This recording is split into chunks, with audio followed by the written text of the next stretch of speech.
우리 교회는 그렇게 장식되어지지 않는데 성탄절에 꼭 장식하는 그런 화초가 있습니다. 그 화초 이름이 포인세티아라는 그런 화초예요. 포인세티아라는 화초. 잎이 빨갛고 파랗게 있는 그런 것들 있죠. 너무 그 잎만 봐도 예쁘잖아요. 그것이 이제 성탄절을 장식하는 대표적인 화초인데 오늘에도 우리 아내가 우리 사모님이 살까 하는데 제가 그냥 두라 그랬어요. 아주 크지 않으면 그게 또 우리 좀 초라해 보일 수 있기 때문에 보니까 크지 않더라고요. 뭐 조만해가지고. 근데 이 포세티아가 주 생산지가 어디냐면 멕시코랍니다. 멕시코. 멕시코에 어느 한 가난한 아이가 있었는데 이 아이가 크리스마스 때 울고 있는 거예요. 그래 너무 울고 있어가지고 왜 그렇게 우냐고 물어보니까 예수님께 드릴 선물을 준비하지 못했기 때문에 내가 울고 있습니다. 사실 멕시코가 엄청 가난하거든요. 지금도 가난해요. 제가 가보면 물론 멕시코 시티 가보지 않았지만 멕시코 일부 바캘리포니아 지역에 있는 엔세나다나 그쪽 인근 지역을 가보면 얼마나 가난한지 몰라요. 가난이 계속 대물림되는 거예요. 아마 우리 그 조계수 성도님 같은 경우는 아르헨티나가 같은 문화권이에요.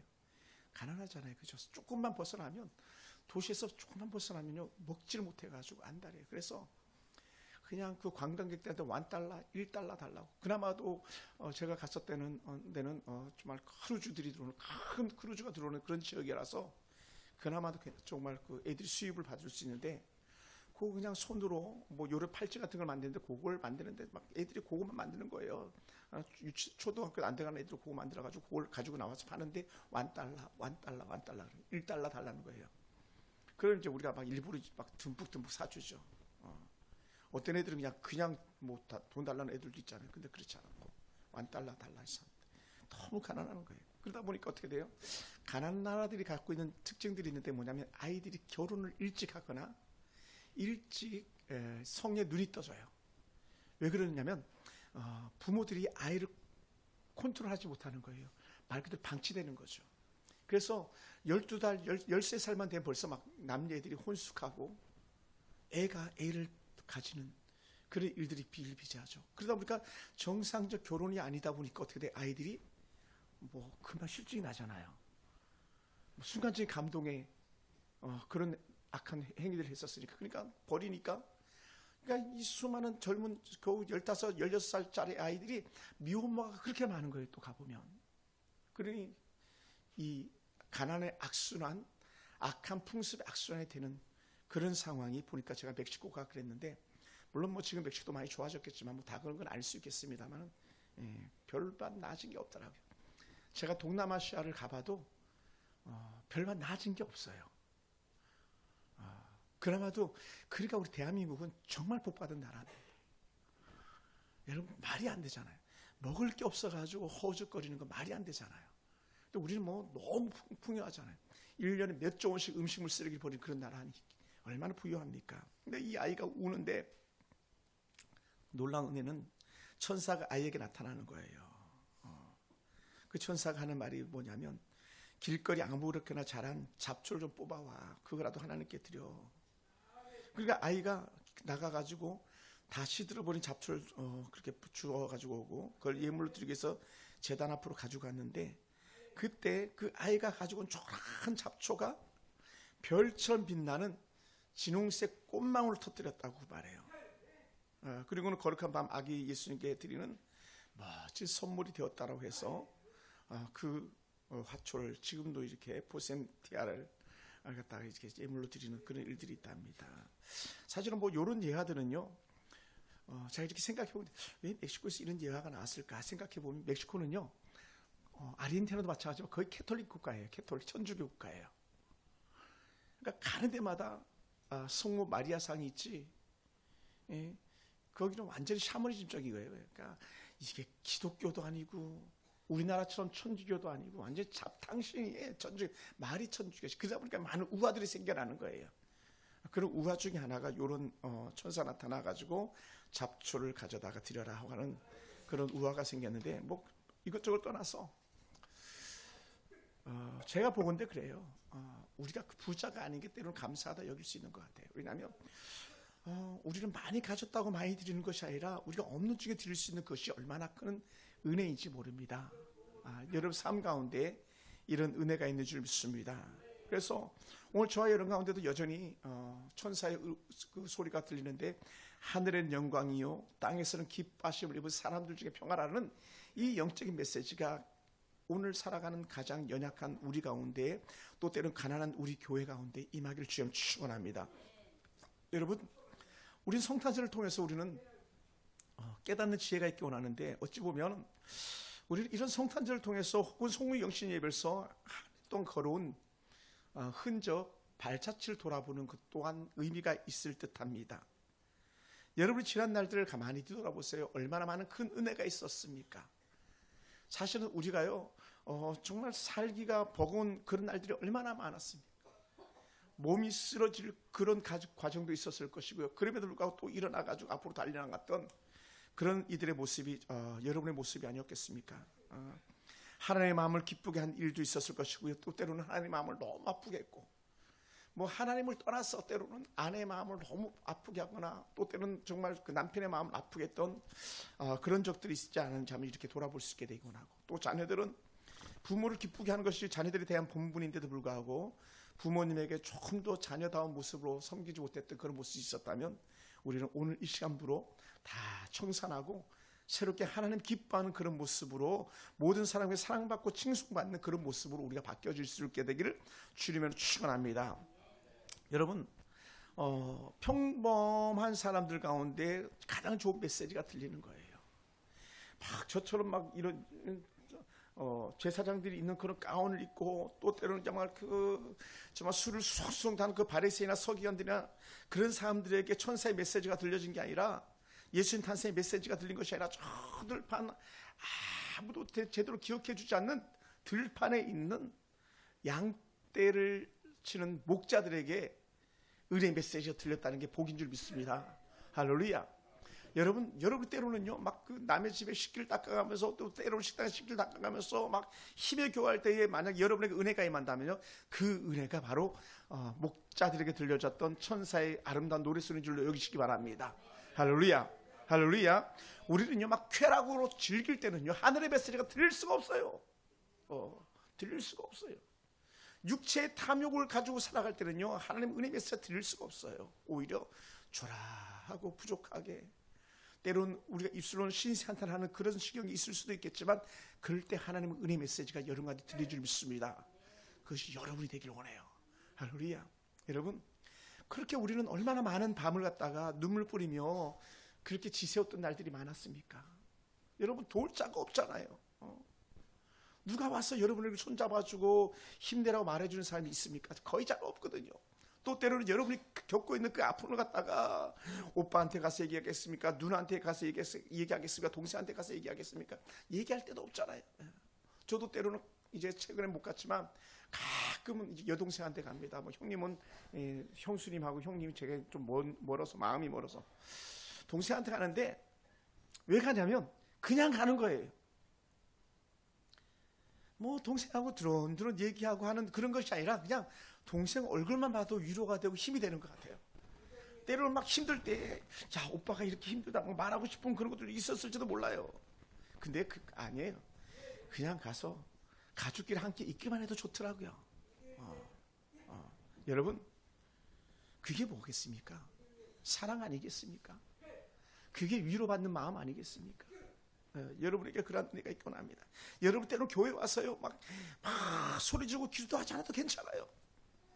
그냥 앞자리에 앉아가지고 가만히 앉아서 예수님만 생각해도 하나님의 그 은혜의 잔잔한 감동 여러분과 임하길 주로 축원합니다.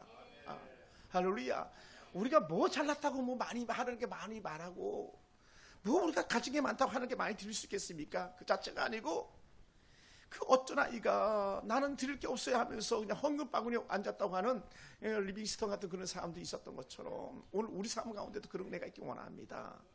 여러분을 기뻐하시는 하나님인 줄 믿으시기 바랍니다.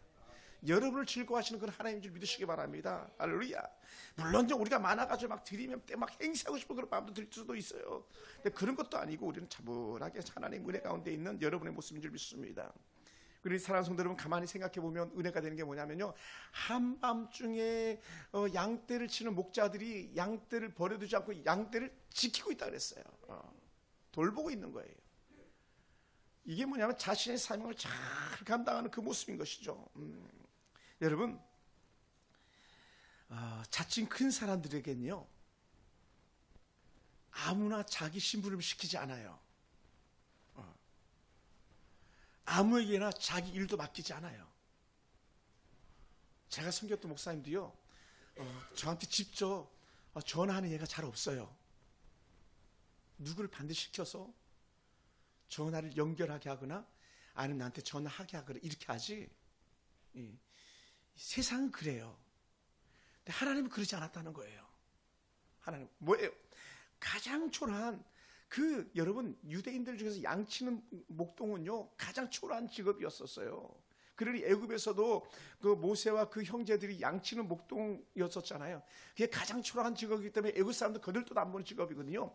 그런 직업을 가진 목자들에게 구주 탄생을 알리셨다는 것은 최고의 축복인 거예요. 여러분, 오늘 이렇게 성탄절을 맞이하면서 그 소식을 듣는 여러분이나 또 때로는 그 소식을 전하는 여러분이라면요, 여러분 가장 행복한 사람들이에요. 화려한 옷을 입지 않아도요, 화려한 그 옷을 손에 들고 와서 드리지 않아도요, 여러분 자체가 하나님께서 기뻐하는 그 자체인 줄 믿으시기 바랍니다. 그래서 그런 평범했던 목자들에게 예수 천사가 하는 말, 오늘 너희를 위하여 구주가 나셨으니라는 것. 너희를 위하여. 다른 말로 오늘 저와 여러분을 위해서 구주가 오신 줄 믿습니다. 아멘. 한번 따라 할까요? 예수님이 나 때문에 나셨습니다. 아멘. 예수님이 나 때문에 난 거예요. 우리 장하늘 자매 이렇게 막 해봐봐. 이렇게 하늘로 하고 이렇게. 주님이 나 때문에 나셨습니다. 한번 해봐요. 시작. 주님이 나 때문에 나셨습니다. 할렐루야. 나 때문에 난 거다. 이게 은혜예요. 나는 오늘 정말 계속 기도하는데 우리 금난 자매님이 오셨잖아요. 우리 금난 자매 오는데, 야, 저 자매가 동방박사 선물 가지고 온 자매구나 그런 생각이 들었어요. 왜냐하면 성탄절 때마다 외부에서 사절단들이 왔었잖아요.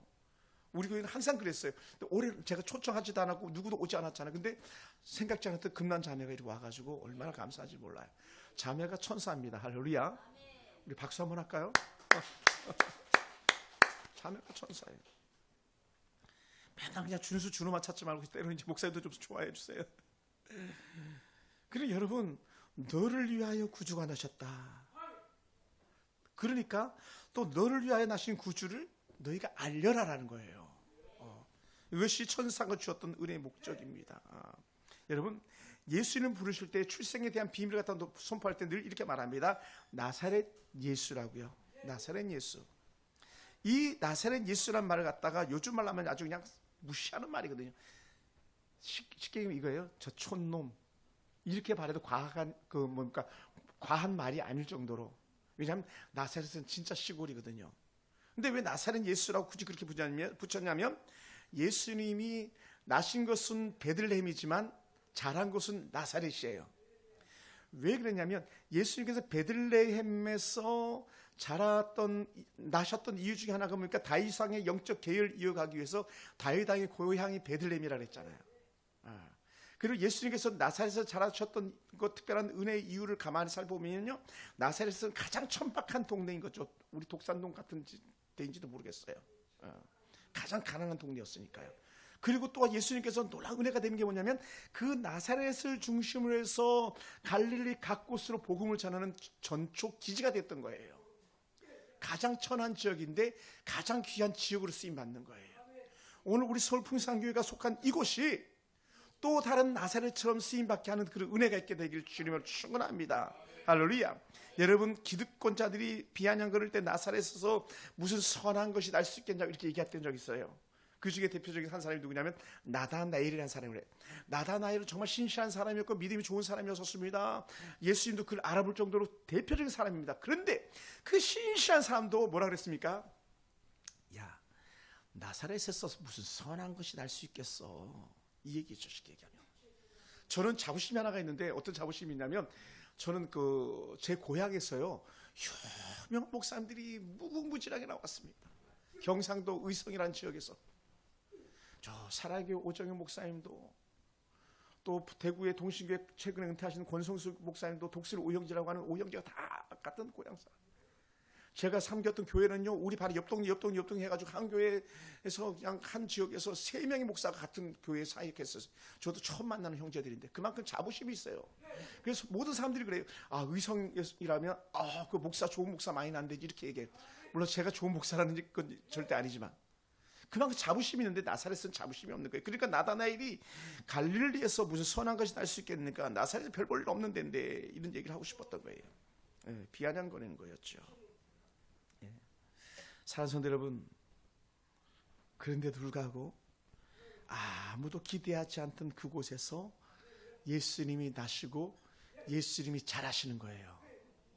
떡집이로 말하는 베들레헴에서 예수님이 나시고 그 촌딱 나사렛에서 예수님이 자라시고 강남에 나타났던 예수님이 아니라 독산동에 나타나신 예수님, 그 은혜가 우리 가운데 있는 줄 믿습니다. 또한 예수님께서 출생할 것에 대해서 철저하게 드러내는 이유 중에 하나가 뭐냐면요, 당시에요 로마 신화나 그리스 신화가 많이 하던 그런 때예요. 신화, 우화 이런 것들이. 그런데 예수님의 나심을 분명히 했던 것 중에 하나는 뭐냐면 분명한 사실이라는 거예요.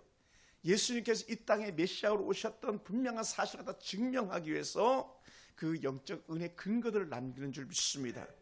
그래서 역사적으로 율리우스 시저가 그의 외증손자가 누구냐면 옥타비우스인데, 이 옥타비우스 아구스투스가 주전 10년부터 주전 14년, 주후 14년까지 그렇게 사역을 했던 사람인데, 이 사람이 호적을 하라고 명했던 거예요. 호적을 하라. 천하의 호적을 해가지고 자신의 권세를 드러내고 싶었고, 또 호적을 해야만 인구조사가 되고 그래야만 충분한 세수를 거둬들이는 것이 그 당시의 시대적 문제였었거든요. 그러다 보니까 어떻게 돼요? 예수님이 나셨던 바로 이때에 분명한 예수님의 출생을 신고할 수 있는 그런 여지, 또 그런 것들을 만들기 위해서 호적령이 내렸던 것을 우리는 볼 수 있습니다. 그러니까 요셉이나 마리아는요, 의도하지 않게 베들레헴으로 가서 호적 신고를 하려다가 아이를 출산해서 분명한 탄생을 근거로 남긴 줄 믿습니다. 사랑하는 성도 여러분, 그랬던 예수님께서 이 땅에 오셨던 은혜의 이유가 뭡니까? 아버지의 뜻을 이루기 위한 거라는 거예요. 그걸 갖다가 사도행전 13장 21절을 뭐라고 표현했냐면요, 이세 아들 다윗을 만나니 내 마음에 맞는 사람이라 내 뜻을 다 이루리라 하셨는데, 사실은 다윗을 통해서는 주의 뜻이 다 이루어지지가 않았어요. 왜냐하면 하나님의 깊으신 뜻은 다윗의 위가 영원 무궁해야 되는데, 하나님 누구보다 더 잘하셨어요. 다윗의 위는 영원 무궁할 수 없다는 것을요. 그런데 그의 후손들 통해서 영원한 다윗의 위를 갖다 세우는데, 그게 누구냐? 바로 예수 그리스도라는 것이죠. 그래서 무너진 다윗의 나라를 갖다가 세우기 위해서 예수님께서 이 땅에 왕으로 오신 거예요. 그래서 왕이신 예수님이라고 말씀드릴 수 있는 거예요. 통치자로 오셨으니까요. 그래서 다윗이 죽고 그의 아들 솔로몬 이후에 그 여로보암, 르호보암 시대로 나라가 나뉘어지고 세속에 젖은 나라가 결국은 망하고 말았던 그런 아픔의 사건을 가지고 있지만, 그러나 우리 주님께서는 이 나라의 완전한 왕으로 오셔서 두 번 다시는 무너지지 않는 그런 나라가 되게 하신 줄 믿습니다. 할렐루야, 할렐루야. 그래서 다윗의 나라는 또한 유다는 망했지만 하나님 나라는 영원토록 무너지지 않는 나라가 된 줄 믿습니다. 할렐루야. 사랑하는 성도 여러분, 하나님과의 영적인 단절기를 이뤘던 암흑기가 있었지만, 그러나 그럼에도 불구하고 그 암흑기 속에 피어난 한 꽃을 예비해 줬던 그런 예언자들이 있었는데, 그게 누구냐? 바로 이사야라는 선지자였었어요. 이사야는요, 이사야 11장 1, 2절에서 뭐라 표현했냐면요, 무려 예수님이 오시기 전 700년 전의 말씀이에요. 이새의 줄기에서 한 싹이 나며, 이새는 다윗의 아들을 얘기하는 겁니다. 그 뿌리에서 한 가지가 나서 결실할 것이다. 그 위에 여호와의 영, 곧 지혜와 총명의 영과 모략과 재능의 영이, 또한 지식과 여호와를 경외하는 영이 강림하실 거다 그랬는데, 그것이 바로 예수 그리스도인 것이죠. 할렐루야. 가장 뛰어난 지식과 가장 뛰어난 재능과 가장 뛰어난 총명을 가지고 있는 그분이 오셔서 만천하를 구속해 주시는 놀라운 영적인 역사가 나타나는 거예요. 그러다 보니까 어떻습니까? 천영이라고 말했던 나병이 고쳐지는 역사, 천벌이라고 말했던 시각 장애자가 눈이 열리는 역사, 천벌이라고 말했던 안진뱅이가 일어나는 역사, 다 예수님을 통해 일어나는 거예요. 그것이 뭡니까? 이 땅에 메시아 심을 것을 증명하는 거예요. 또 더 나가서 예수님께서 내가 곧 생명이다 말씀했던 그 영적 은혜의 증거들을 나타내는데 어떻게 나타냅니까? 죽은 자에게 명한 즉 생명이 돌아오는 역사가 일어나는 거예요. 아멘. 그래서 죽은 자를 살리시는 것은요, 아버지 하나님밖에 없는데 아버지 하나님이 하신 일을 갖다 예수님께서 하셨던 것이고, 그것이 증거로 예수님의 사역을 통해서 드러나게 된 줄 믿습니다. 할렐루야. 사랑하는 성도 여러분, 예수님은요 주의가 필요 없는 그런 분이셨습니다. 예수님은 이 땅에 높임을 받으러 오신 그런 왕이 아닙니다. 야, 누구 좀 바꿔줘봐, 누구 좀 전화하라 그래, 그러시는 분이 아니에요. 예수님은 가장 높은 왕으로 오셨지만 오실 때는 가장 낮은 천한 자의 몸을 입고 있다고 오셨다는 거예요. 할렐루야. 할렐루야. 종으로 섬기기 위해서 오셨던 주님입니다.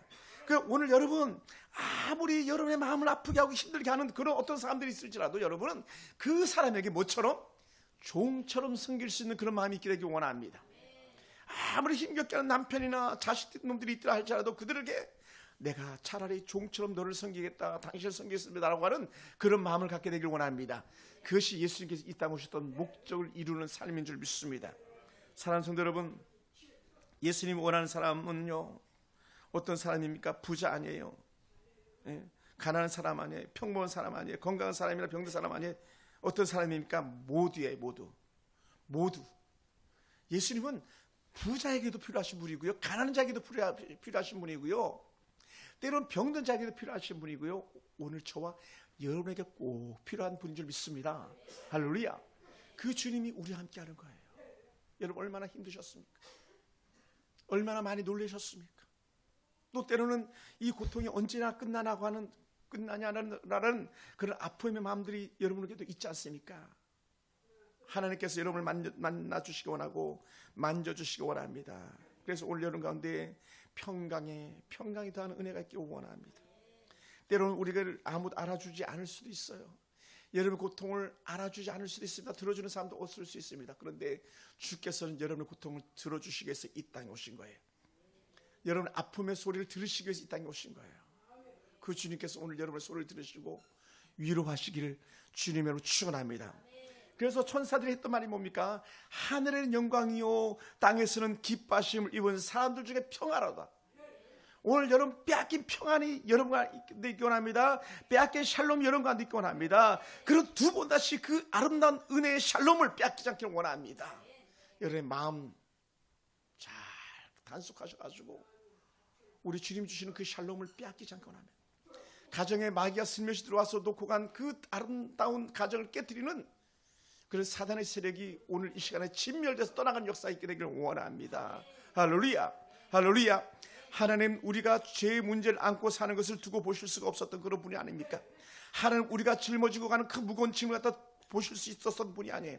그래서 우리의 무거운 짐을 가볍게 하기 위해서, 우리의 죄의 멍에를 갖다 가볍게 하기 위해서, 아예 없애버리기 위해서 주님께서 이 땅에 오셨던 것이고, 그랬던 우리에게 손 내밀어 주신 거예요.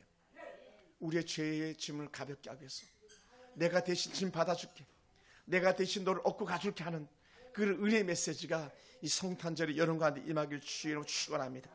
사랑하는 성도 여러분, 예수님이 이 땅에 오심으로 평화를 누리며 풍성한 삶을 얻게 된 줄 믿습니다.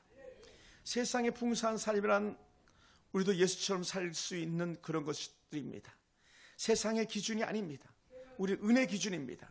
예수님처럼 사랑하고 예수님처럼 이해하고 예수님처럼 용서하고 예수님처럼 용납하는 것이 세상에서 풍성함을 누리는 은혜의 기쁨인 줄 믿습니다. 바늘 가지고는 안 돼요. 좁은 것 가지고는 안 됩니다. 넓은 은혜 가지고요. 바다보다 넓고 하늘보다 높고 그 은혜 가지고, 그 사랑 가지고 오늘 우리가 품어주고 안아주는 은혜가 있기 원합니다. 사랑하는 성도 여러분, 예수님을 믿는 순간에 하나님과 우리 사이에 막힌 담이 헐린 것처럼 예수를 믿는 저와 여러분들에게 누가 담을 쌓아놓았습니까? 무너뜨려지는 은혜가 있기 원합니다. 자녀들과 무너지기 원합니다. 남편들과 관계가 회복되는 은혜가 있기 원합니다. 또 주변의 성도들과 이웃과 관계가 회복되는 그런 은혜도 있게 되기를 주님으로 축원합니다. 염려 다 맡겨라, 막힌 담은 허신 예수입니다라고 하는 그런 복음성가 가사도 있는데, 여러분의 인생의 담들이 다 헐려지길 주님으로 축원합니다. 하나님과 원수가 되었던 우리의 관계가 회복된 줄 믿습니다. 단절이 이음이 된 거예요. 단절이 이음이 됐습니다. 오늘 여러분과 주님께서 아름다운 은혜의 이음이 된 것처럼 여러분이 사람들과 사람과의 아름다운 은혜의 이음 회복으로 열매 맺기를 원합니다. 할렐루야. 그래서 모든 사람과 더불어 화평하라. 모든 사람과 더불어. 때로는 막 우리 속에서 불이 일어날 때가 있어요.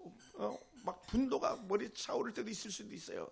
그런데 그럼에도 불구하고 내려놓고 분노를 식히고 손을 내밀다면 여러분 진짜 그리스도인인 거예요. 할렐루야. 진짜 그리스도인. 그 은혜가 저와 여러분과 있기 원합니다. 그래서 우리 서울 봉사교회 성도들을 각 사람 입에서 또 가정에서 들려주는 좋은 은혜 말들은 내가 회복됐습니다. 이 고백이 들려지기 원합니다. 내가 다시 살아났습니다. 이 고백이 들려지길 원합니다. 할렐루야. 그러면 사랑하는 성도 여러분, 예수님이 평화의 사도로 이 땅에 오셨던 것처럼 오늘 우리도 그렇게 살아갈 수 있게 되길 주님을 축원합니다. 그러면서 구주가 나셨다라고 말씀할 수 있는 그런 선포자로 저와 여러분이 쓰임받게 되길 원합니다. 사랑하는 성도 여러분, 우리 예수님은 겸손의 왕으로 오셨다고 했습니다.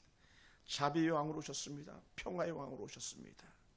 그럼 우리가 겸손하며 우리도 사랑의 자비를 베푸는 그런 평화의 사람들로 쓰임받게 되길 원합니다. 또한 예수님을 통해서 하나님의 영광이 드러났습니다. 하나님의 영광이 드러난 것처럼 이제는 우리를 통해서 하나님의 영광이 드러날 수 있게 되기 원하고, 예수님께서 천국을 예비하게 해서 그걸 또한 알려주기 위해서 이 땅에 오셨는데 우리는 천국이 예비되었으니 믿음으로 살아내는 그런 성도가 되기 원합니다. 이 땅의 삶이 결코 끝이 아니에요. 할렐루야. 할렐루야. 저는 오늘 아침에 출근하면서 또 차량 운행하면서 계속적으로 떠오르는 한 단어가 있었어요. 하나님의 깊은 은혜가 있다면 악한 사단의 역사도 있다는 거예요. 하나님의 은혜를 인정하면 악한 사단의 역사도 인정해야 됩니다. 그렇다면 어떻게 돼요? 우리는 사단의 역사를 물리쳐야 되는 거예요. 할렐루야. 그것을 에베소서에서 뭐라 표현했냐면요, 마귀를 대적하라 그랬어요. 여러분 영적 에너지 가지고, 기도의 능력 가지고 악한 사단의 그 모든 것을 물리치시고 하나님의 성령으로 충만해서 승리를 선포하면서 한 걸음 한 걸음 더 내딛는 그런 성도들이 되기를 주님으로 축원합니다. 할렐루야. 사랑하는 성도 여러분, 말씀을 마무리합니다. 그러면서 주님과 함께 길 가기를 주저하지 않게 되기를 원해요. 또한 여러분 입술에서 내 구주 예수를 더욱 사랑, 일평생 고백이 되기를 주의 이름으로 축원합니다. 할렐루야. 기도하겠습니다.